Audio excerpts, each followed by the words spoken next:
Dutton Ranch episode 6 doesn't begin with explosions. It begins with silence. And sometimes, silence tells you more than chaos ever could. Because underneath the ranch work, the business deals, and the family conversations, a Cowboy Saint quietly changes the entire direction of this series. Relationships shift. Secrets get closer to the surface. And another death reminds everyone that peace on this ranch may only be temporary. By the end of this episode, Beth and Rip may realize they didn't escape Yellowstone at all. They simply stepped into another family with different names. The episode opens inside the Dutton house. Breakfast should feel normal, but nothing about it feels normal anymore. Carter sits at the table with Beth and Rip, physically present but emotionally somewhere else.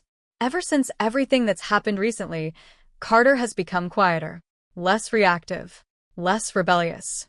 When Beth asks questions, he answers just enough to move the conversation forward.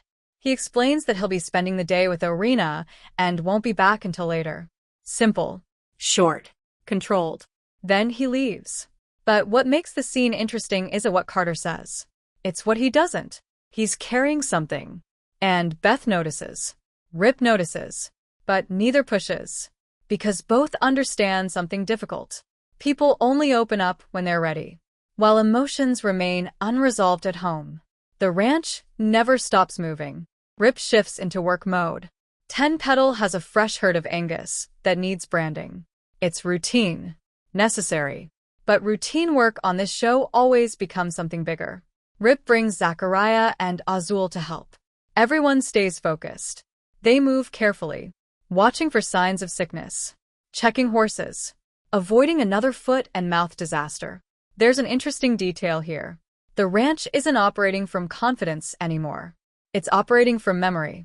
One bad mistake already happened. Nobody wants another. And yet, while the cattle stay controlled, people don't. Elsewhere, Everett arrives to see Beulah. The ranch is approaching a huge milestone. 190 years. For Beulah, this isn't just a celebration. It's proof. Proof that her family survived. Proof their name still matters. So she asks Everett to attend. And surprisingly, he agrees. There's something gentle about this scene. For once Beulah isn't commanding. She's hoping. And maybe that's why episode 6 starts changing how we see her. Not as an opponent, but as someone trying to hold together things that are quietly falling apart. Then comes one of the most important storylines of the episode. Beth and Beulah board a plane. Their destination. A meeting that could reshape everything. The man they need is Zane. Self-made. Raised in South Chicago. Built his empire from nothing.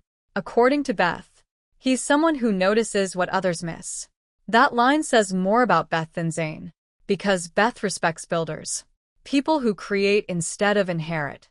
Inside the meeting, Beth does what Beth always does. She sells vision. She talks opportunity. She talks numbers. She talks legacy. Then she passes the moment to Beulah. And Beulah surprises everyone. Instead of business, she tells a story. She talks about family, loss, history, what this ranch means. And suddenly, the room changes. Zane stops listening as a businessman and starts listening as a person. That's the moment. Not Beth, not Beulah. Together. And for a second, you start wondering if these two women are actually becoming allies. Meanwhile, Carter and Oreana escape the noise. Fishing. Quiet water. No expectations. And, eventually, Carter says what he's been holding back. He talks about feeling lost. He talks about feeling trapped. Everyone around him seems to already know who he should become. But he doesn't. And maybe the hardest part, he doesn't even know who he wants to be. Oreana tells him something important. Be your own man. Don't become somebody just because people expect it. That advice lands. But Carter goes further. He tells her he loves her. And suddenly, the moment changes. Oreana doesn't respond the way he expects. She tells him he doesn't know what love is. Then she leaves.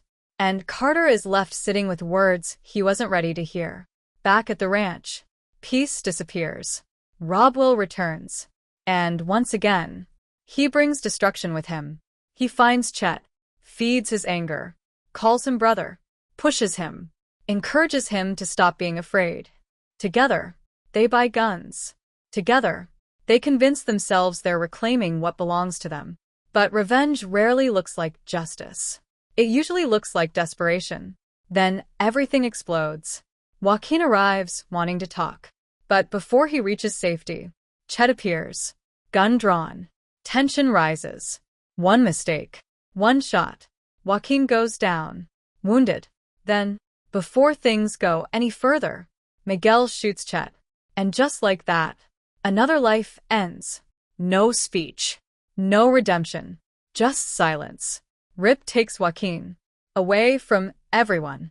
And finally, answers start coming. Wes. The dealer, Rob Will, Chet. everything spiraled. People made choices. Someone died. Joaquin promises it's finished. Promises Rob Will won't return. But we know better.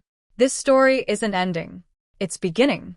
Then comes the final conversation. Beth. Beulah. Drinks. Relaxed. Until Beulah asks about Yellowstone. And then, Jamie.